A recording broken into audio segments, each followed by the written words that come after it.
සම්මා සම්බුදු සරණයි සියලු දෙනාටම. නිදහස් වූ සිත යථාර්ථවාදී ලෙස චින්තනය මෙහෙවයි. එවන් නිදහස් වූ සිතක් ඇති කරගන්න රෙසියෙන් බෞද්ධ රූපවාහිනිය ඔබ වෙත සංනිවේදනය කරන සජීවී සූත්‍ර ධර්ම දේශනාව අදත් මෙලෙසින් ආරම්භ කිරීමටයි සූදානම් වන්නේ.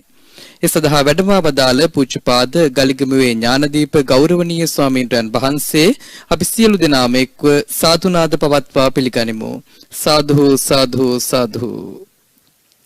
අද දින මෙම සජීවී ධර්මදේශනාවේ දායකත්වයෙන් කටයුතු කරන්නේ හෝමාගම පදිංචි ලසන්ති හෙට්ටිආරච්චි, සමන්ති හෙට්ටිආරච්චි, කලනි පුෂ්පිකා හෙට්ටිආරච්චි, තේජා තිලිනි හෙට්ටිආරච්චි දියණියන් සහ අජන්ත වික්‍රමසිංහ, ප්‍රදීප් දමින්ද රංවල, ප්‍රියන්ත කරුණාරත්න, රජිත විරාජ් අතුකොරළ යන බෑණනුවන් පිරිස විසින් එසේනම් සජීවී සූත්‍ර ධර්ම දේශනාව ආරම්භ කිරීමට ප්‍රථමයෙන් ලෝතුරු අමාමෑණී බුදුරජාණන් වහන්සේට මල්බට්ටිය පූජා කිරීමටත් දේශකයන්න් වහන්සේට දහත් පට්ටිය පිළිගැන්වීමටත් දායක සුපිරිනත් පිරිසට ආරාධනා කර සිටින අතර ඒ අතරතුර කලාකරුවන් විසින් හේවිසි වාදනය සිදු කරනවා ඇති.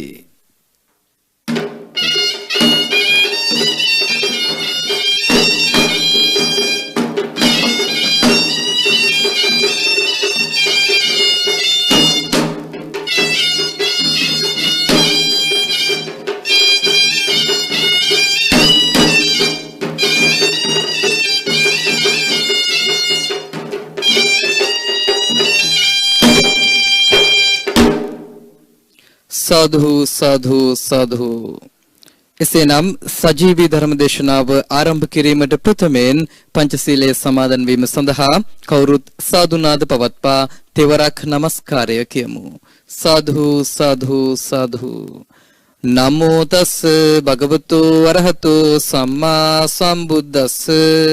නමෝ තස් භගවතු අරහතු සම්මා සම්බුද්දස්ස. නමෝ තස් භගවතු අරහතු සම්මා සම්බුද්දස්ස. බුද්ධං සරණං ගච්ඡාමි. බුද්ධං සරණං ගච්ඡාමි. ධම්මං සරණං ගච්ඡාමි. ධම්මං සරණං ගච්ඡාමි. සංඝං සරණං ගච්ඡාමි. සංඝං සරණං ගච්ඡාමි. ဒ ුතියම්පි බුද්ධං සරණං ගච්ඡාමි. ဒ ුතියම්පි බුද්ධං සරණං ගච්ඡාමි. ဒ ුතියම්පි ධම්මං සරණං ගච්ඡාමි. ဒ ුතියම්පි ධම්මං සරණං ගච්ඡාමි. ဒ ුතියම්පි සංඝං සරණං ගච්ඡාමි.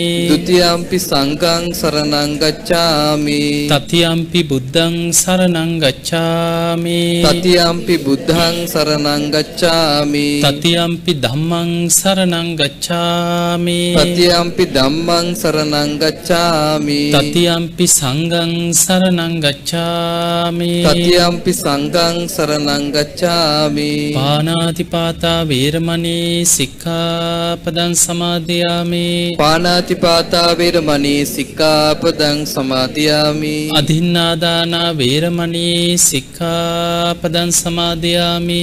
අදින්නාදානා වේරමණී සික්ඛාපදං සමාදියාමි. කාමේසු මිච්ඡාචාරා වේරමණී සික්ඛාපදං සමාදියාමි. කාමේසු මිච්ඡාචාරා වේරමණී සික්ඛාපදං සමාදියාමි. මුසාවාදා වේරමණී සික්ඛාපදං සමාදියාමි. මුසාවාදා වේරමණී සික්ඛාපදං සමාදියාමි. සුරාමේරය මජ්ජපමා දට්ඨානා වේරමණී සික්ඛාපදං සමාදියාමි. සුරාමේරය මච්ඡපමා දට්ඨානා වේරමණී සික්ඛාපදං සමාදියාමි. තිසරණේන සද්ධින් පංචශීලං ධම්මං සාදුකං සුරක්ඛිතං කତ୍වා අපමාදේන සම්පාදේත. ආමබන්තේ සතු සතු සතු. සමන්ත චක්කවාලේසු අත්‍රා ගච්ඡන්තු දේවතා සද්ධම්මං මුනි රාජස් සුනන්තු සග්ග මොක්ඛදං ධම්මසවන කාලෝ අයං බදන්තා. ධම්මසවන කාලෝ අයං බදන්තා. ධම්මසවන කාලෝ අයං බදන්තා. සදු සදු සදු. නමෝ තස්ස භගවතු අරහතෝ සම්මා සම්බුද්දස්ස. නමෝ තස්ස භගවතු අරහතෝ සම්මා සම්බුද්දස්ස. නමෝ තස්ස භගවතු වරහතෝ සම්මා සම්බුද්දස්ස. වාසනාවන්ත පින්වතුනි, අද මේ පින්වත් හැම දිනාම බොහොම සද්ධාවෙන් බෞද්ධ නාලිකාවට පැමිණිලා සජීවී සූට ධර්ම දේශනා පින්කමක දායකත්වය බාරගෙන මේ මොහොතේ ඔබ හැම දිනාගේම ජීවිතේට ධර්ම දානමේ මහා පින්කමක් සිදු කරගන්න. ධර්ම ශ්‍රවණමේ පිනත් ධර්ම දානයත් අග්‍රම දානමේ පින්කමක්. මේ ධර්ම ශ්‍රවණමේ පිනෙනුත් ධර්ම දානමේ පිනෙනුත් ඔබ හැම දිනාටමත් මේ උතුම් පින නිවන් අවබෝධයටම පාරමිතාවක් වේවා කියලා මුලින්ම ආශිර්වාද කරනවා. පින්වතුනි, අද අපිට කතා කරන්න තියෙන මේ සංයුක්ත නිකායට අයිති දේශනාව. මේ දේශනාවේ සඳහන් වෙන්නේ ඒ සත්වයන්ගේ සිතුවිලි වලට අනුව ඒ සත්වයන්ට සමාන චරිත ලක්ෂණ ඇති පුද්ගලයන් ජීවිතේ මුණ ගැහෙනවා. ඒ අය Tamanට ලං වෙනවා. බුදුරජාණන් වහන්සේ පෙන්නනවා මේ චරිත ලක්ෂණවල ස්වභාවය. දැන් අපි හිතමු මනුස්ස ජීවිත ගත කරන මිනිස්සු ගත්තාම මේ මනුස්ස ලෝකේ ධර්මයේ සඳහන් වෙනවා නානත්ත් කායා නානත්ත් සංඤේ. මනුස්ස ලෝකේ ස්වභාවය ඒ වගේ. නානත්ත් කායා ශරීරයෙන් බැලුවත් වෙනස්කම් තියෙනවා. නියුන් දරුවෝ වුණත් හොයාගන්න පුළුවන් වෙනස්කම් අම්මා තාත්තට හරි තියෙනවනේ නේ. එක පාට නිකන් එක වගේ පෙවුනට වෙනස්කම් තියෙනවා. ශරීරේනුත් වෙනස්. දැන් කෝටි ගාණක් මිනිස්සු හිටියත් ඒ හැමෝගෙම යම් වෙනස් ලක්ෂණ තියෙනවා. ශරීරයෙන් ගත්තත් වෙනස්. ඒ විතරක් නෙමෙයි නානත්ත් සංඤේ. අදහස් හිතුවිලි ආකල්ප ගත්තත්. දැන් බලන්න එකම අම්මගේ දරුවෝ කීප දෙනෙක් ගත්තොත් ඉස්සර නම් ඉතින් දරුවෝ 10 දෙනා 12 දෙනා එහෙම හිටියන්නේ. විසාඛාවට දරුවෝ 20 දෙනෙක් හිටියා කියලා. එතකොට ඒ හැමෝම ගත්තොත් එකම පවුලේ දරුවෝ සියලු දෙනා හැමෝම එක වගේද?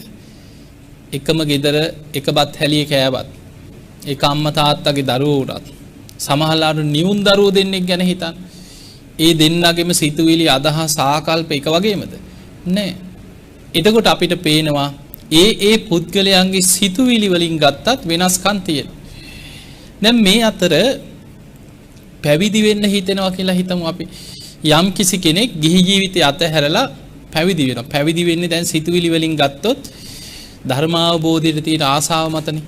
බුදුරජාණන් වහන්සේගේ ශාසනය තුල එදා එහෙම නිවන් දකින්න තුනුරුවන් පිහිට කරගෙන තුනුරුවන් සරණ ගිහිලා පැවිදි වෙච්ච පිරිස ගත්තත් පැවිදි වුණත් ඒ පැවිදි ශ්‍රාවකයන් තුලත් වෙනස්කම් ගොඩ තියෙනවා. දවසක් බුදුරජාණන් වහන්සේ එලිමහානේ වැඩ ඉන්නකොට එදා වැඩ හිටිය මහරහතන් වහන්සේලා තම තමන්ගේ ශිෂ්‍ය භික්ෂූන් වහන්සේලා එක්ක ආරාම භූමියේ එලිමහානේ සමහරු එලිමහානේ වැඩ ඉන්නවා, සමහරු සක්මන් කරනවා.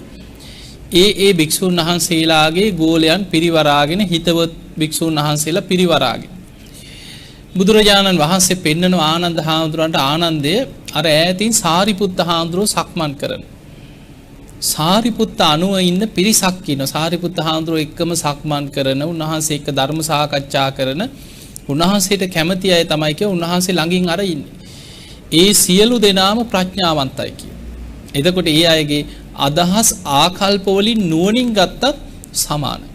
සමාන චරිත ලක්ෂණ තියෙන අය සමාන චරිත ලක්ෂණ තියෙන අයත් එක්ක එකතු වෙන.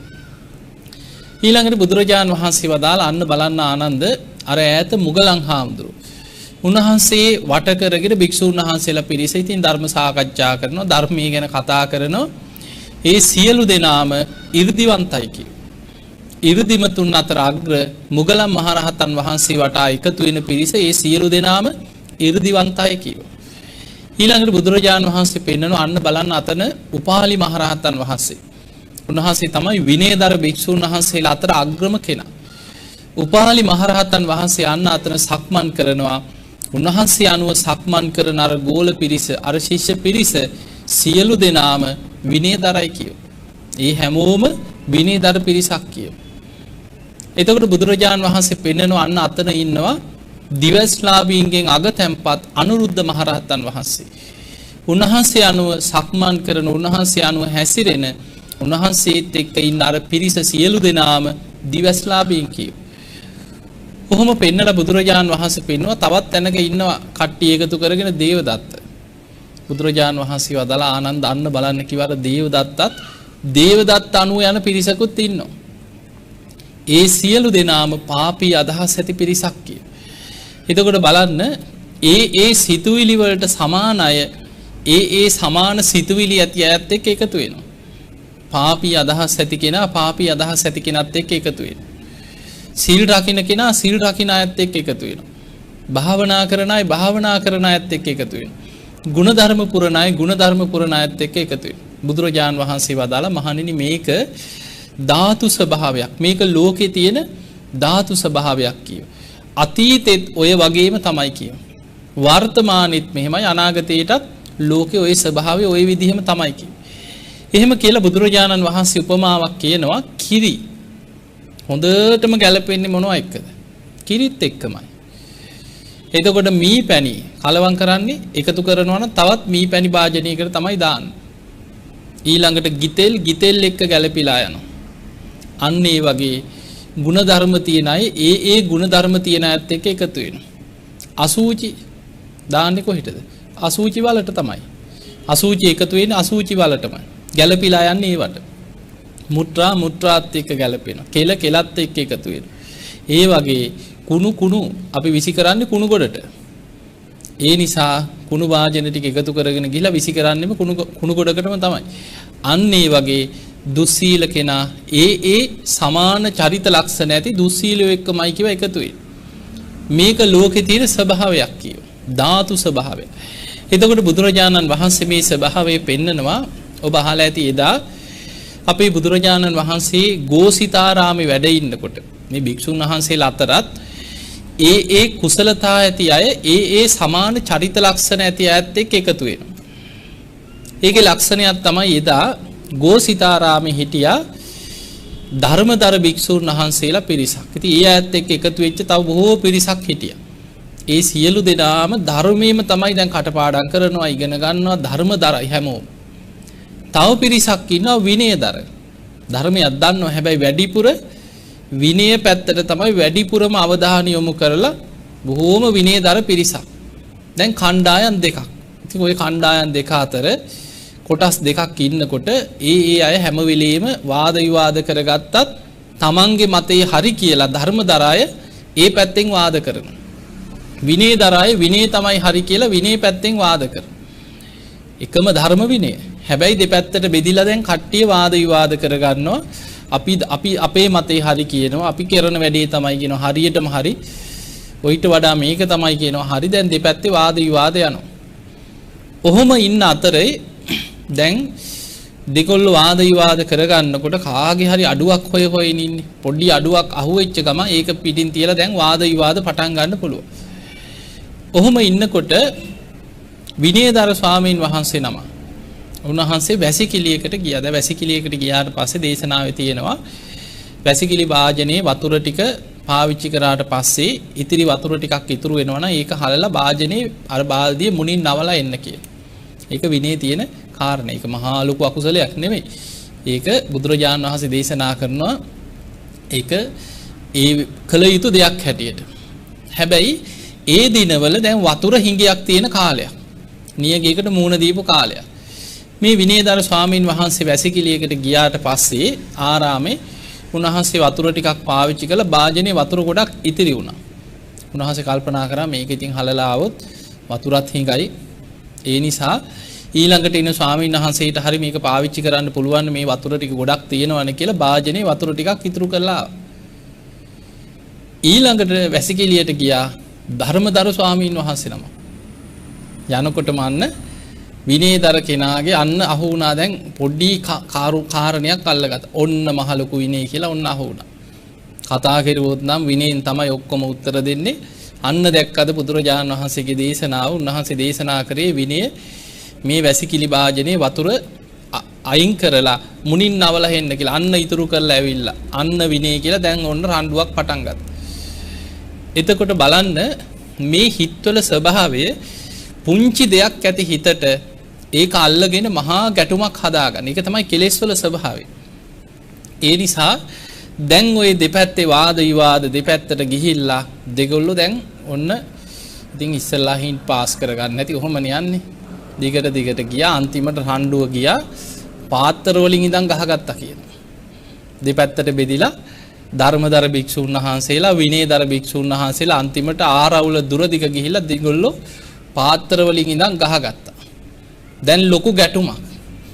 මේ ගැටුම මෙහෙම යනකොට ඒ අයට හිතයිසී අය මේවට එකතු වෙනවා. ඒ සමාන චරිත ලක්ෂණ තියෙන අයට ඒ සමාන චරිත ලක්ෂණ තියෙන අය ඉන්නවා. ධර්මදරායගේ දායකයෝ ඒ පැත්ත ගත්තා. විනයදර කට්ටියට හිතයිසී දායකයෝ ඒ පැත්ත ගත්තා. දැන් දායකයෝ දෙපැත්තේ රණ්ඩු වෙනවා. පාරවල් වල රණ්ඩු වෙනවා. තැන් වල දායකයෝ රණ්ඩු වෙනවා. අපේ හාමුදුරුවෝ තමයි හරි කියන්නේ. නෑ අපේ හාමුදුරුවෝ තමයි හරි කියලා දෙගොල්ලෝ දැන් වාද විවාද රණ්ඩු සරුවල් යනවා. ඔහොම වෙනකොට ඔන්න බලන්න අපි නොපෙනෙන දේවල් කොච්චර මේවට බැඳෙනවද කියලා දේශනාවේ තියෙනවා. ඒ අයට හිතයිසී අමනුෂ්‍යයෝ ඉන්නවා කියන. දැන් අපි ගත්තාම අපේ සංසාරික ඥාති වෙන අපිට හිතයිසී අය ඕන තරම් ඇති. අපිට කරදර කරන්න ආවේ නැති වුණාට අපි කරන පින් දහම් බලලා අනුමෝදන් වෙන ඈත ඉඳන් හරි සාදු කී අනේ කොච්චර දෙයක්ද කී ඒ පින් අනුමෝදන් වෙන ඥාතීන් ඉන්නවා. එතකොට ඒ අයට හිතයිසී ඥාතීන් අමනුෂ්‍ය කොටස් ඒ අයත් දෙකට බෙදිලා දැන් රණ්ඩු කර ගන්නවා කියලා. දැන් මේ ආරවුල අමනුෂ්‍ය අතරත් යනවා. ඒ අයට හිතයිසී දේවතාවරු ඒ අයට හිතයිසී ඉෂ්ට දේවතාවරු ඉන්නවා. අමනුෂ්‍ය කොටස් ඒ අයත් දෙකට බෙදිලා දැන් රණ්ඩු කර ගන්නවා කියලා. දැන් මේ ආරවුල අමනුෂ්‍ය අතරත් යනවා. ඒ අයට හිතයිසී දේවතාවරු ඒ අයට හිතයිසී ඉෂ්ට දේවතාවරු ඉන්නවා. කොටස් ඒ අයත් දෙකට බෙදිලා දැන් රණ්ඩු කර ගන්නවා කියලා. දැන් මේ ආරවුල අමනුෂ්‍ය අතරත් යනවා. ඒ අයට හිතයිසී දේවතාවරු ඒ අයට හිතයිසී ඉෂ්ට දේවතාවරු ඉන්නවා. වහන්සේ වැඩම කරලා දැන් භික්ෂූන් වහන්සේලා රැස් කළ සංඝයා එකතු කරලා අවවාදයක් කරා මහණෙනි සමගි වෙන්න. මේ ගැටුම් හදාගන්න එපා. භික්ෂූන් වහන්සේලා සමගි වෙන්න කියලා අවවාදයක් කරා. ගැටුමෙන් ගොඩ යන අයත් ඉන්නවනේ. එහෙමයි ඉන්නව සමහර. ඒ අය අතර එක භික්ෂුවක් නැකිටලා කිව්වා ඔන්න බලන්න දේශනාවේ එහෙම තියෙනවා. එක භික්ෂුවක් කියනවා ස්වාමීනි භාග්‍යතුන් වහන්සේ ඔබ වහන්සේගේ පාඩුවේ වැඩ ඉන්න කිව්වා. අපි මේ ගැටුම නිසාම අපි ප්‍රසිද්ධ වුණා කිව්වා. දැන් අපි මේක ඉස්සරහට අරගෙන යන්නම් කිව්වා. ඔබ වහන්සේගේ පාඩුවේ පැත්ත කරලා වැඩ ඉන්න කිව්වා. අන්න තමන් වහන්සේගේ ශාස්ත්‍රුන් වහන්සේට පැවිදි වුණේ මොකටද මතකත් නෑ දැන්. බුදුරජාණන් වහන්සේගේ අවවාදයට කීකරුත් නෑ දැන්. ඔබ වහන්සේගේ පාඩුවේ ඔබ වහන්සේගේ වැඩක් බලා ගන්න අපි මේ ගැටුම ගෙනියන්නම් කිව්වා. අපි දැන් මේකෙන් ප්‍රසිද්ධයි කිව්වා. ගැටුමෙන්ම. ඒ වෙලාවේ බුදුරජාණන් වහන්සේ සංඝයා අතහැරලා පාරිලෙය්‍ය වනයේට වැඩියා. භික්ෂුන් වහන්සේලා අතහැරලාම උන්වහන්සේ තනියම සංඝයාගෙන් වෙන් වෙලා මහා කැලේට වැඩම කරා. දසවෙනි වස් කාලේ පාරිලෙය්‍ය ඇතා අර වඳුරෙක් මේ අය තමයි බුදුරජාණන් වහන්සේට ඒ වස් මාස 3ම අප උපස්ථාන කරේ. සංඝයාගෙන් වෙන් වෙලා බුදුරජාණන් වහන්සේ මේ ගැටුම සංසිඳවන්න බැරි වෙච්ච තැන සංඝයා අතහැරලම මහ වනයේට වැඩියා.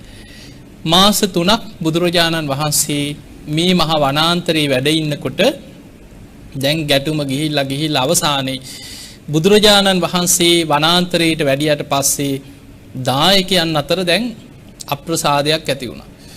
ගැටුමට මැදි වුණාට මොකද දායකයෝ කලකිරෙන්න ගත්තා. බුදුරජාණන් වහන්සේවත් මේ භික්ෂූන් වහන්සේලා ඉලව ගත්තා. අන්න උන්වහන්සේ කැලේකට වැඩම කරලා උන්වහන්සේ තනියම මහ වනාන්තරයේ වැඩ ඉන්නවා. බුදුරජාණන් වහන්සේ මේ ආරාමයට වැඩිය කොච්චර දෙයක්ද අපිට. නමුත් උන්වහන්සේ මේ සංඝයා අතහැරලා වැඩි මේ භික්ෂූන් වහන්සේලාගේ තියෙන මේ නපුරු ගතිගුණ නිසාමයි දෙන්නේ නැහැ දානයක් කියලා දැන් මිනිස්සු අන්න දැන් වැඩේ දානි නැවැත්තුව කට්ටිය.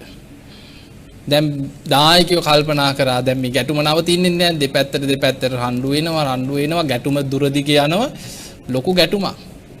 දානි දෙන්නේ නැහැ කියලා දානි දෙන එක නැවැත්තුවා මිනිස්සු. දානි දෙන එක නවතිනකොට අන්න බඩට පාර වදිනකොටම දැන් ඔන්න නුවණ පෑදෙන්න පටන් ගත්තා. දැන් ඊට පස්සේ දෙගොල්ලෝ සමගි වුණා. දැන් කරන්න දෙයක් නැහැ, දානෙත් නැහැ නේ. දැන් රණ්ඩු වෙන්න ඇඟට පණ තියෙන්නත් එපා. දැන් දානෙත් නැහැ. ඊට පස්සේ දෙගොල්ලෝ සමගි වුණා. සමගි වෙලා ඊට පස්සේ ආනන්ද හාමුදුරන්ට කියනවා නේ ආනන්ද ස්වාමීන් වහන්සේ බුදුරජාණන් වහන්සේගෙන් අපි සමාව ගන්න කැමතියි කියෝ. අපි දැන් සමගි වෙලා අපි සියලු දෙනාම ගිහිල්ලා බුදුරජාණන් වහන්සේගෙන් සමාව ගන්න කැමතියි. අනේ අපිව එක්කන් යන්න කියෝ. වස් කාලේ අවසන් වෙනකන් වස් පවාරණය කරනකන් තථාගතයන් වහන්සේ සංඝයා දකින්න කැමති නෑ කියෝ. බුදුරජාණන් වහන්සේ වස් කාලේ අවසන් වෙනකම්ම මහ වනාන්තරයේ වැඩ හිටියා. වස් කාලේ අවසන් වුණාට පස්සේ ආනන්ද හාමුදුරුවෝ එක්ක මේ භික්ෂුන් වහන්සේලා වැඩම කරලා බුදුරජාණන් වහන්සේගෙන් සමාව ගත්තා. එතකොට එදා ওই ගැටුමක් සංසිඳ වුණේ ওই විදියට. එතකොට අපිට පේනවා මේ ගැටුම් ආරවුල් බලන්න ඒවත් එක්ක බැඳිලා යන හැටි ඒ අයට හිතයිසි අමනුෂ්‍යයොත් ඒවට පැටලෙනවා. මොකද ඒ අය මෙයා තමයි හරි කියලා පිළිගත්ත ඒ අයට හිතයිසි පිරිසක් ඉන්නවා. දැන් බලන්න සාමාන්‍යයෙන් හරි හෝ වැරදි හෝ ඕනම පුද්ගලයෙක් දැන් අපරාධයක් කරනවා. අපරාධකාරයාගේ පැත්තට මිනිස්සු නැද්ද? ඉන්නවනේ. එතකොට කොච්චර පව්කමක් කරත් කොච්චර වැරදි වැඩක් කරත් මොන අපරාධයක් කරත් ඒ පැත්තට ඉන්නවා කට්ටියක්. එයාගේ නෑදෑයෝ ටික හරි ඉන්නවා. ඒක එහෙම වුණාට එයා අපිට හොඳයි කියන මට්ටමින් කොටසක් ඉන්නවා. ඒ වගේ ඒ අයට හිතයිසි අමනුෂ්‍යයෝ ඉන්නවා. ඒ අයට හිතයිසි ඉහළට දෙවියන් අතරට පවා ගැටුමක් පැතිරුණා කියලා. ඒ නිසා අපි නොදන්නවා වුණාට අපේ සිතුවිලි එක්ක අපි කරන කියන දේවල් එක්ක මේ නොපෙනෙන බලවේග බැඳෙනවා. දැන් බලන්න ඔබ දන්නවා මහා මංගල සූත්‍රය. මේ මහා මංගල සූත්‍රයේ බුදුරජාණන් වහන්සේ දේශනා කරන්න හේතු වුණේ ඔය වගේම අවුරුදු 12ක් තිස්සේ වාදයක් ගියා මංගල කරුණු මොනවද කියලා. අවුරුදු 12ක්. ඒතකොට පොඩි කාලයක් නෙමෙයි. කට්ටියක් කියනවා දිට්ටි මංගලික. ඇහෙන් දකින්න දේවල් තමයි මංගල. දැන් අපිත් කියන්නේ ඉස්සරහට හිස් කාලයක් මුණ ගැහෙන්න හොඳ නැහැ. අන්න ඒ වගේ එක දේවල් තියෙනවා. අන්න ඉස්සරහට ඔන්න දැක්ක අද නම් හරියන්නේ නැහැ කියලා. ඒ වගේ ඒ කාලෙත් ඔය මත තිබුණා. ඇහෙන් දකින්න දේවල්, මුණ ගැහෙන දේවල්. ඒ තුලින් තමයි මංගලද අවමංගලද කියලා ගමන සාර්ථකද අසාර්ථකද මේක සුබයිද අසුබයිද කියලා හොයාගන්න තියෙන්නේ. ඇහැට පේන දේවල් දිට්ටි මංගලික. තව කොටසක් කියන්න ගත්තා නෑ. ඊට වඩා සුත මංගලික ඇහෙන දේවල් අපිට සමහර ලාවට ඇහෙනවා. සත්තු කෑ ගහන එළියට බහිනකොටම හුණෙක් කෑ ගහනවා. එතකොට අන්න අපි හිතනවා තාමත් ඔවා පිළිගන්නවන්නේ. එතකොට ඒ වගේ ඉක්මනට අඩිය ආපස්සට ගන්නවා. අන්න සුත මංගලික. කනට ඇහෙන දේ තමයි මංගල කියලා හිතනවා. එතකොට ඔය වගේ ඒ තුල අපි කියනවා යහපත් දේවල්. යහපත් දෙයක් ඇහෙනවා. සෙත් වේවා, සැප වේවා, යහපතක් වේවා. ඒ වගේ ආශිර්වාදයක් කරන්නේ ඇයි ඒ යන ගමනට ඒ ඇහෙන දේ හොඳයි කියලා අපි පිළිගන්නවා. එතකොට ඒ වගේ කොටසක් කියව ඇහැට පේන දේවල්, කොටසක් කියව කනට ඇහෙන දේවල් සුත මංගලික. තව කොටසක් කියව නෑ දැනෙන දේවල්. එළියට බහිනකොට මුන්න සමන් පිච්ච මල් සුවඳක් දැනෙන්න පුළුවන්. අන්න වැඩි හරි අද නම් ගමන සාර්ථකයි කියලා කෙනෙකුට හිතෙන්න පුළුවන්. ඊළඟට සමහරු කියන ඔන්න එළියට බහිනකොටම පෙරීත ගඳක් ආවා. එහෙම කියලා ඉන්නවන්නේ. අද නම් දවස අද නම් මේ ගමන මොකක් හරි අනතුරක් වෙන්න පුළුවන්. එතකොට ඒ වගේ එක මිනිස්සු තුල තාමත් ওই ගම් වල තියෙන ඔයවා. එතකොට ඒ වගේ දිට්ටි මංගලික, සුත මංගලික, මුත මංගලික කියලා කණ්ඩායම් තුනක් බෙදුණා. දැන් බෙදුණා විතරක් නෙමෙයි මේ අය මොනවද මංගල කරුණු කියලා විටින් විට වාද යනවා. වාද විවාද කරගන්නවා. කවුද හරි මංගල කරුණු මොනවද? ඉතින් කට්ටියම ඇවිල්ලා වාද කරගන්නවා. රණ්ඩු වෙනවා. කට්ටිය එකතු වෙවි වාද කරගන්නවා. මිනිස්සු අතරට ඒ කාලෙත් හතරමං හන්දි වලට එකතු වෙනවා. වාදයක් තියෙනවා කියලා මිනිස්සු එකතු කරනවා. අඬ බෙර ගහලා මිනිස්සු එකතු කරනවා. අන්න මංගල කරුණු ගැන වාදයක්. ඉතින් කතිකයෝ ඇවිල්ලා වාද විවාද කරගන්නවා මිනිස්සු ඉදිරි. එතකොට ඒ අයට හිතයිසී අය ඒ අයත් එක්ක එකතු වෙලා මේක තමයි හරි මේක තමයි හරි කියලා කට්ටිය ගැටෙනවා. දැන් ওই දේශපාලකයෝ එක්ක එකතු වෙලා කණ්ඩායම් ගැටෙන්නේ. ඒ වාද විවාද අහගෙන ඉඳලා ගෙවල් වල ගහගන්නේ. ඒ වගේ මිනිස්සු ඒ වාද විවාදත් එක්ක කණ්ඩායම් බැඳුණා. මේක දිගට ගියා කියනවා. දෙවියන් අතරටත් ගියා. දෙවියන් අතරත් දැන් සුත මංගලික, දිට්ටි මංගලික, මුත මංගලික කණ්ඩායම් තුනක්. දෙවියනුත් වාද විවාද කරගන්න. ඔය වාද විවාද අවුරුදු 12ක් තිස්සේ මිනිස්සු අතර පැතිරිලා යනවා. අවසානයේ ශක්‍ර දෙවියෝ ඒ වෙලාවේ දේව සභාව රැස් කරන අවුරුදු 12කට පස්සේ ශක්‍ර දෙවියෝ මේ ප්‍රශ්නේ විසඳන්න දේව සභාව රැස් කරා. සුධර්මා දිව්‍ය සභාවට දෙවිවරු එකතු කරලා ඒ වෙලාවේ ශක්‍ර දෙවියෝ දෙවියන්ගෙන් අහනවා දැන් මේ මංගල කරුණු මොනවද කියලා. දෙවියන් අතරත් වාද විවාද තියෙනවා. මේ ප්‍රශ්නේ විසඳන්නයි දැන් ශක්‍ර දෙවියෝ මැදිහත් වෙලා කට්ටිය රැස් කරේ. ඒ වෙලාවේ ශක්‍ර දෙවියෝ අහනවා දැන් මේ වාද විවාද පටන් ගත්තේ කොතනද කියලා එතන හොයන්න කිය ඔක්කොටම කලින්. ප්‍රශ්නේ විසඳන්න කලින් කොහෙන්ද මේක දෙවියන් අතරට ආවේ? දැන් දිව්‍ය ලෝකේ දෙවියොත් කට්ටිය කණ්ඩායම් වශයෙන් වාද විවාද යනවා. කොහෙන්ද ප්‍රශ්නේ ආවේ කියලා ආපස්සට හොයන්න කියෝ. කෙලවර හොයාගෙන යනකොට ප්‍රශ්නේ කුණුගොඩ කොහෙන්ද? මනුස්ස ලෝකෙන් ගිය එක. එතකොට මෙහි ප්‍රශ්නයක් තමයි දෙවියන් අතරටත් ගිහිලා දැන් එහෙත් වාද විවාද යනවා.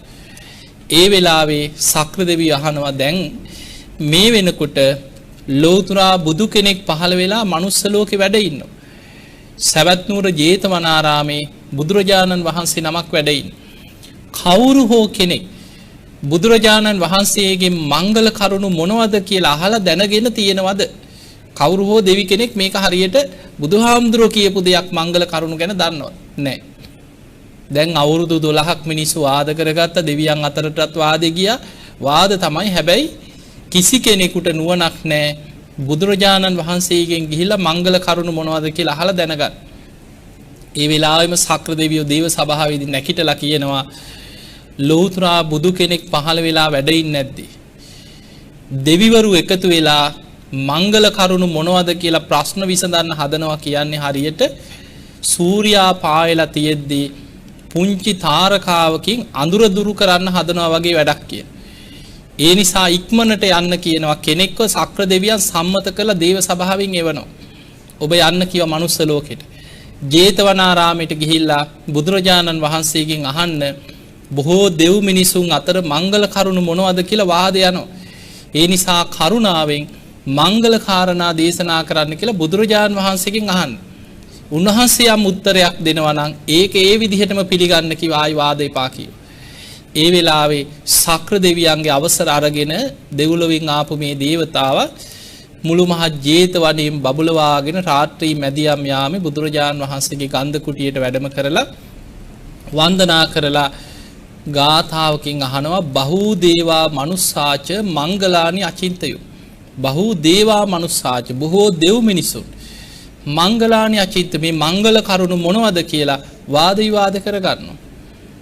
ආකංකමානා සොත්තානම් බ්‍රෝහි මංගල මුත්තම. ස්වාමීනි මේ දෙව් මිනිසුන් ගැන කරුණාවෙන් මංගල කරුණු ගැන දේශනා කරන සේක්වා කියලා ආරාධනයක් කරා. ඒ වෙලේ තමයි බුදුරජාණන් වහන්සේ මහා මංගල සූත්‍ර දේශනා කරේ.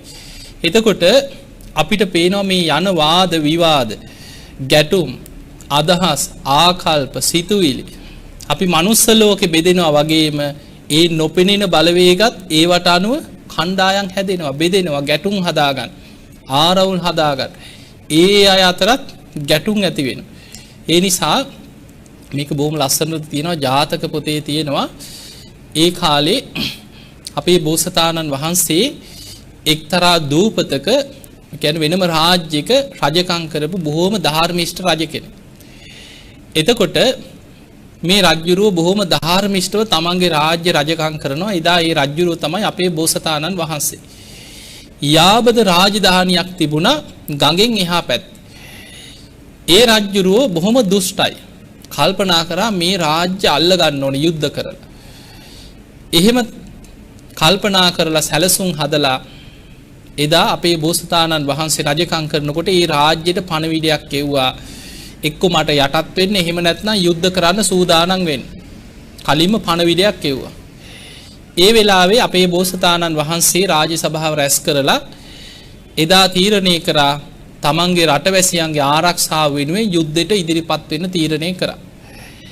එහෙම තීරණය කරලා දැන් මේ දෙගොල්ලම පිළිගන්න බොහෝම 이르දි බල සම්පන්න හිත දියුණු කරපු තාපසයෙක් ඉන්නව මේ රාජ්‍ය දෙක මැද්දේ තියෙන පොඩි දූපතක ඉන්නවා. දැන් අර අනික් රාජ්‍ය රජුරු බෝසතාණන් වහන්සේගේ රාජ්‍ය ආක්‍රමණය කරන්න ඉන්න රජුරුවොත් ආක්‍රමණයට කලින් පුද පූජා අරගෙන තාපසයන් වහන්සේ මුණ ගැහෙන්න ගියා. ගිහිල්ලා තාපසයාට පුද පූජා පවත්වලා කිව්වා මම අසවල් දවසේ අසවල් රාජ්‍ය ආක්‍රමණය කරන්න යුද්ධ ප්‍රකාශ කරා. කවුද දිනන්නේ ඇහුවා. තාපසයා බොහොම 이르දි බල සම්පන්නයි. අනාගතේ දිහා බැලුවා. අනාගතේ පේන කෙනෙක්. බලලා කිව්වා ඔබ දිනනවා කියලා. ඔබ ජයග්‍රහණය කරනවා කියලා. බොහොම සතුටෙන් ගිහිල්ලා තමන්ගේ සේනා සංවිධානය කළා. දැන් යුද්ධයට ලෑස්ති වුණා. ඊට පහුවදාම අපේ බෝසතාණන් වහන්සේත් තමන්ගේ රාජ්‍යයේ ඒ මැති ඇමතිවරු පිරිසත් එක්ක පුද පූජා අරගෙන ආව අර තාපසයන් වහන්සේට වන්දනා කරලා ගරු සත්කාර කරලා යුද්ධයට අවසර ගන්න. එහෙම ඇවිල්ලා අර තාපසයන් වහන්සේට මේවා පූජා කරලා බොහොම ගෞරවාන්විතව වාඩි වෙලා කිව්වා මෙහෙමයි අර එහා රාජ්‍ය රජුරෝ යුද්ධයකට ආරාධනා කරා. මගේ රටවැසියන්ගේ ආරක්ෂාව වෙනුවෙන් මම අකමැත්තෙන් වුණත් මට යුද්ධයක් කරන්න වෙනවා. මම කැමති නෑ යුද්ධයක් කරන්න රටක් වෙනුවෙන්. මිනිස්සුන්ට කරදර කරන්න. නමුත් මගේ රාජ්‍ය ආක්‍රමණය කරන්න එනවා නම් මගේ යුතුයකම තමයි රාජ්‍ය ආරක්ෂාව වෙනුවෙන් යුද වැදීම. මේ යුද්ධෙන් කවුද දිනන්නේ කියලා ඇහුවා. තාපසයන් වහන්සේ එතනදී ආයමත් අදිෂ්ඨාන කළ අනාගතේ බලලා කිව්වා අනික් රජුරෝ දිනනවා ඔබ පරදිනවා කියලා. දැන් හරියටම Tamanට පෙනිච්ච දේ වෙන්න තියෙන දේ කිව්වේ. ඒ වෙලාවේ දැන් වෙන රජ කෙනෙක් නම් එහෙම මනසෙන් වැටෙනවා. අපේ බෝසතාණන් වහන්සේ බොහොම නුවණ තියෙනවා. ඒ නුවණ තියෙන වෙලාවේ කල්පනා කරලා කිව්වා මට කියන්න කිව්වා ඔබ දිවසින් බලලා කොයි වෙලාවේද මම පරදින්නේ ඒ සටන කොයි විදිහටද යන්නේ මොන විදිහටද පෙරදීම සිද්ධ වෙන්නේ කියලා ඔබ හොඳට බලලා මට කියන්න කිව්වා. ඒ වෙලාවේ කිව්වා මෙහෙම දෙගොල්ලෝ යුද්ධ කරගන්නකොට තීරණාත්මක මොහොතක් එනවා දෙගොල්ලෝ මූණට මූණ යුද වදින. මේ වෙලාවේ අහසේ ඒ අයට හිතයිසි දේවතාවරු අහසේ යුද්ධ කරනවා කිය. මනුස්ස ලෝකේ පොළොවේ මේ යුද්ධය යනකොට ඒ අයට හිතයිසි දේවතාවරු අහසේ යුද වදිනවා කිය. ඒ අතර ඒ වෙලාවේ Tamanට හිතයිසි දේවතාවා ඉෂ්ට දේවතාවා සුදු උෂබේක් වගේ වෙස්වලාගෙන අහසේ යුද වදිනවා කිය. අනිත් රජුරුවන්ගේ ඉෂ්ට දේවතාවා කළු උෂබේක් වගේ වෙස්වලාගෙන අහසේ යුද වදින. ඒ අහසේ යුද්ධෙදී කළු උෂබයා සුදු උෂබයව පරද්දනකොටම මනුස්ස ලෝක යුද්ධේ පරදිනවා කිය. එතකොට අපි නොදන්නවා වුණාට ඉහළ ඒ දෙවියන් අතර ඇතිවන යුද්ධත් මනුස්ස ලෝක යුද්ධ වලට බලපාන. ඒ වෙලාවේ අපේ බෝසතාණන් වහන්සේ ඇහුවා මෙන්න මේ යුද්ධේ අහසේ දෙවියන් අතර ඇතිවන යුද්ධේ පේන්නේ කාටද ඇහුවා. ඒ වෙලාවේ කිව්වා සේනාවටවත් කාටවත් පේන්නේ නැහැ. හැබැයි තීරණාත්මක මොහොතේ අහස දිහා බැලුවොත් ඔබේ ප්‍රධාන සෙම්පතියටත් ඔබටත් විතරක් වෘෂභයෝ දෙන්නගේ යුද්ධය අහසේ පෙනෙයි කිව්වා.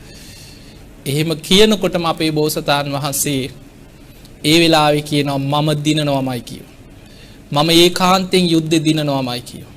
කියලා පිටත් වෙලා ගියා. එතකොට බලන්න අනාගතේ බලලා පරදිනවය කියලා අර අනාගතේ පේන ඉසිවරයක් කිව්වා. හැබැයි කොහොමද පරදින්නේ කියලා විස්තරය දැනගෙන ඒ වෙලාවේ අපේ බෝසතාණන් වහන්සේ කිව්වා මම දිනනවා. ගිහිල්ලා තමන්ගේ ප්‍රධාන සෙම්පතියට යුද්ධ ගැන කියලා කිව්වා.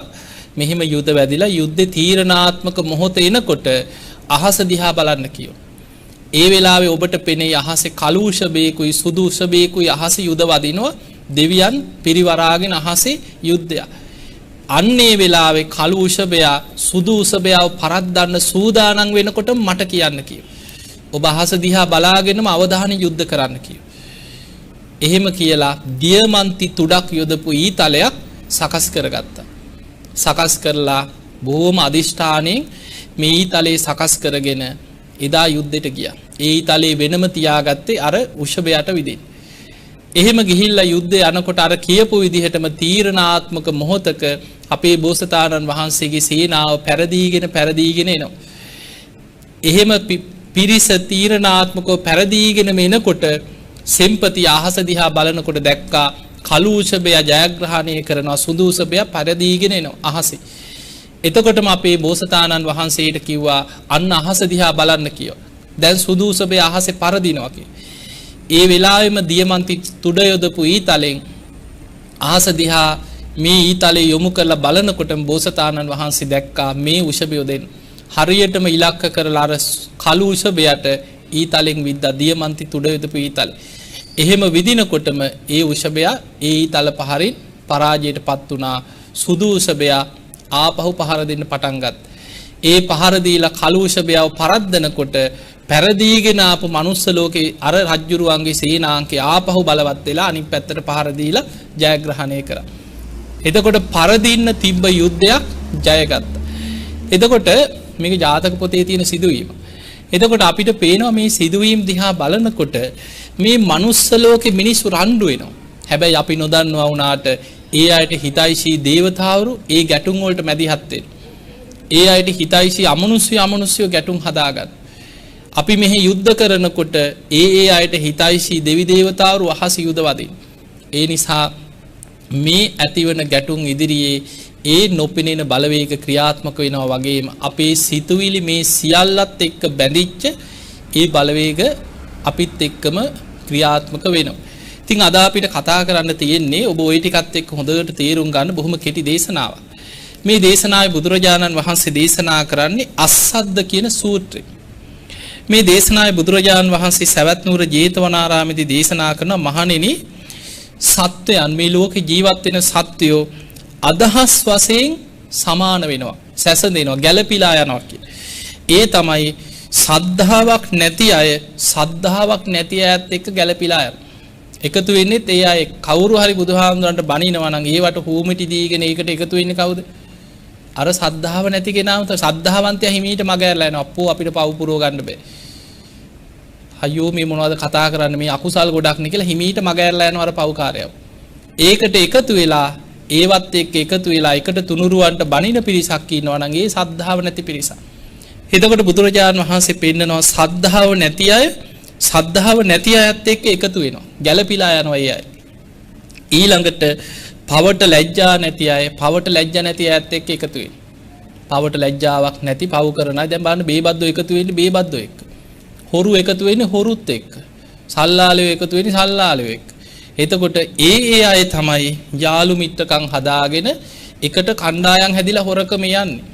එකට බේබදුකම යන්නේ. එතකොට අර Tamanට ගැළපෙන චරිත ලක්ෂණ තියෙන අයත් එක්ක යාළු මිත්‍රකම් හදාගෙන ඒ අය එකතු වෙනවා. එතකොට පවට ලැජ්ජා නැති අය පවට ලැජ්ජා නැති අයත් එක්ක එකතු වෙනවා කියනවා. පවට බය නැති අය ඒ අය පවට බයක් නැති අයත් එක්ක එකතු වෙනවා. දැන් කවුරු හරි සමහර වෙලාවට අකුසලයක් කරනවා බය නැතු හොරකම් කරන. එතකොට කවුරු හරි කියන අපෝවා කරන්න එපා. ඕවා මේ වගේ භයානකයි. තව කවුරු හරි කියනවා නෑ කරාට කමක් නෑ මමත් ඔయిత වැඩි හොරකම් කරලා තියෙනවා. එතකොට එයා එකතු වෙන්නේ අර හොරා එකතු වෙන්නේ කවුරු එක්කද? අර තමන්ගේ හොරකමට ගැළපීලා යන විදිහට කතා කරපු කෙනෙක් ඉන්නවා නම් එයාගේ පැත්ත අරගෙන යත් එක්ක එකතු වෙනවා. තවත් ඒ જાතිය හොරෙක් එක්ක තමයි එකතු වෙන්නේ. ගැළපෙන්නේ යා. ඒක හොඳ නෑ කියලා ධර්මයේ කියලා අකුසලයේ පෙන්නලා දෙන කෙනා නරක කෙනෙක් හැටියට පෙන්නලා හිමීට යාගෙන් මග හරි. ඒ නිසා පවට ලැජ්ජ නැති අය පවට ලැජ්ජ නැති අයත් එක්ක එකතු වෙනවා. පවට බය නැති අය පවට බය නැති අයත් එක්ක එකතු වෙනවා. ඊළඟට නූගත්තු උගත්කමක් නැති නුවණක් නැති ප්‍රඥාවක් නැති අය ඒ වගේ අයත් එක්ක තමයි කියන එකතු වෙන්නේ.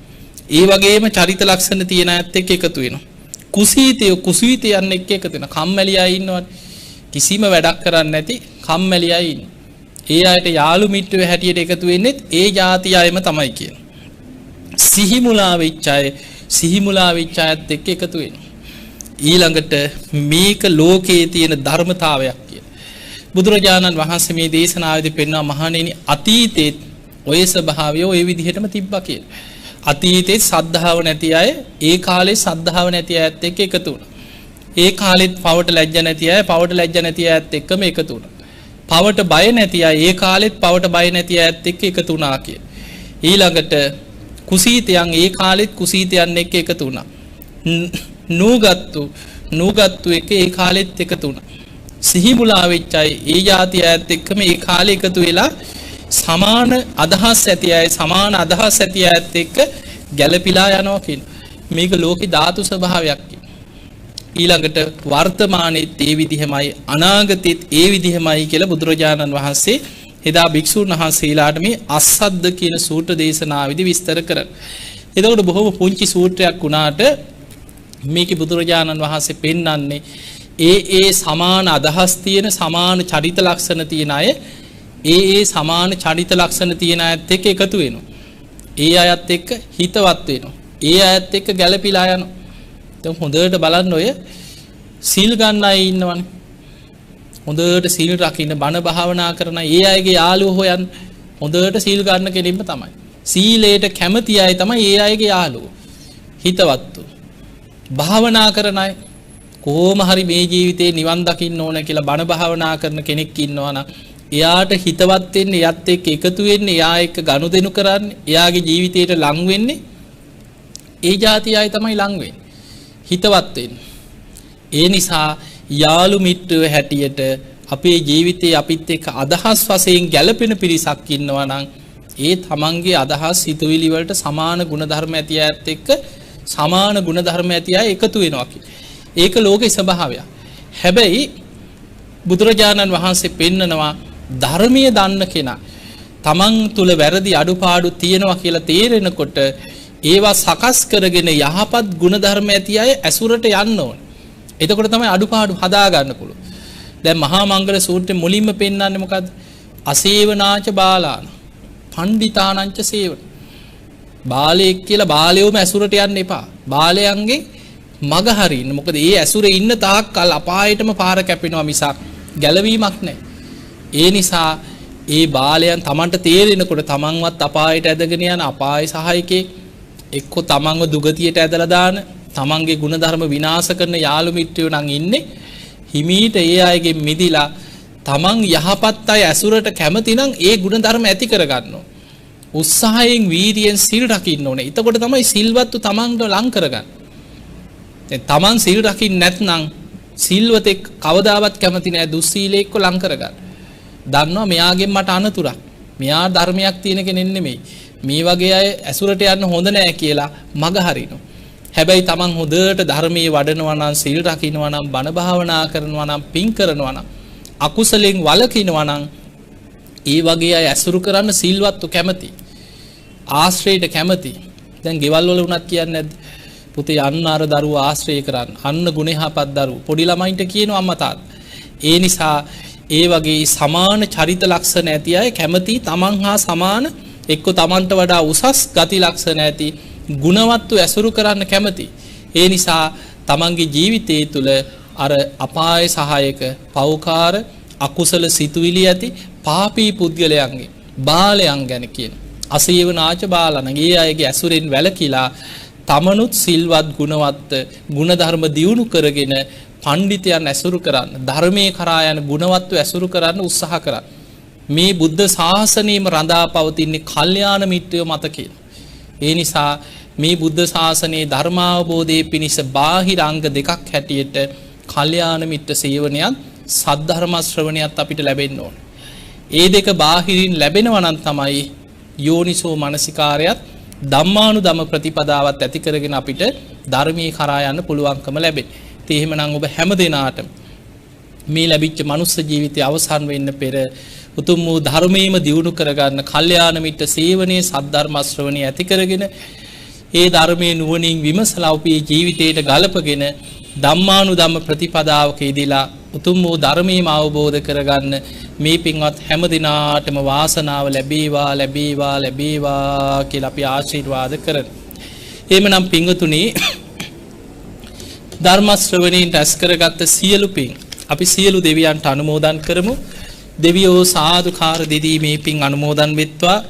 දෙවියන්ගේ දිව්‍ය අසීසුරු වර්ධනය කරගෙන සියලු දෙවියෝ වහවහ සසර දුකින් අත මිදේවා කියලා සාදු කියලා දෙවියන්ට පින් දෙයි. අද ධර්ම දේශනාවේ දායකත්වයෙන් දරන්නේ හෝමාගම පදිංචි ලසන්ති හෙට්ටිආරච්චි, ඒ වගේම සමන්ති හෙට්ටිආරච්චි, කලනි පුෂ්පිකා හෙට්ටිආරච්චි, ඒ වගේම තේජා තිලිනි හෙට්ටිආරච්චි කියන දියණියන් සහ අජන්ත වික්‍රමසිංහ ප්‍රදීප් දමින්ද රංවල ඒ වගේම ප්‍රියන්ත කරුණාරත්න විජිත විරාජ් අතුකෝරල කියන බෑනාවරුන් ඇතුළු පවුලේ සියලු ඥාතීන් හිතමිත්‍රාදීන් සියලු දෙනා එකතු වෙලා අද මේ ධර්ම දානමේ මහා පින්කම සිදු කරගත්තේ. මේ පින්වතුන්ගේ අරමුණු තමයි මීට වසරකට පෙර මිය පරලොව ගිය ඩී.එස්. හෙට්ටිආරච්චි ආදරණීය පියාණන් සිහිපත් කළ පින් අනුමෝදන් කිරීම. ඒ වගේ මීට වසර 10කට පෙර මිය පරලොව ගිය කේ.ජී. ආර්යවතී මණිකේ ආදරණීය මෑණියන් සිහිපත් කළ පින් අනුමෝදන් කිරීමත් සසර පුරා මිය පරලොව ගිය සියලුම ඥාතීන් පරම්පරාගත සියලු ඥාතීන්ට පින් අනුමෝදන් කිරීම. ඉතින් එහෙමනම් කල්පනා කරගන්න ඒ නම් සඳහන් කරපු ඥාතීන් වගේම ඔබ හැමදෙනා නමින් මිය පරලොව ගිය පරම්පරාගත සියලු ඥාතීන් සාදුකාර දිදී මේ පින් අනුමෝදන් වෙත්වා. ඒ අයගේ පරලොව ජීවිත සැපවත් වේවා සුවපත් වේවා වහවහ සසර දුකින් අත මිදේවා කියලා සාදු කියලා ඥාතීන්ට පින් දෙන්න. ඒ වගේම රන්මැණිකේ ආච්චම්මාටත් සෝමපාල ලොකු තාත්තාටත් නිදුක් නිරෝගී සම්පන්නිය දීර්ඝායු සම්පන්නිය තුන්රුවන්ගේ ආශිර්වාද රැකවරණීම සැලසේවා කියන ආශිර්වාද ප්‍රාර්ථනයත් ආබාධිතව සිටින ඒ අභීත රණවිරුවන්ට රට වෙනුවෙන් ඒ තමන් ජීවිත පූජා කරපු රණවිරුවන්ට පින් අනුමෝදන් කිරීමත් ආබාධිත රණවිරුවන්ට ඉක්මන් නිදුක් නිරෝගී සම්පන්නියම සැලසේවා කියන උතුම් ආශිර්වාද ප්‍රාර්ථනයත් අරමුණු අතර සඳහන් වෙනවා. ඒ වගේම බෞද්ධ නාලිකාවේ අතිපූජනීය නිර්මාතෘ ශ්‍රී සම්බෝධි විහාරස්ථානයේ විහාරාධිපති අතිගෞරවනීය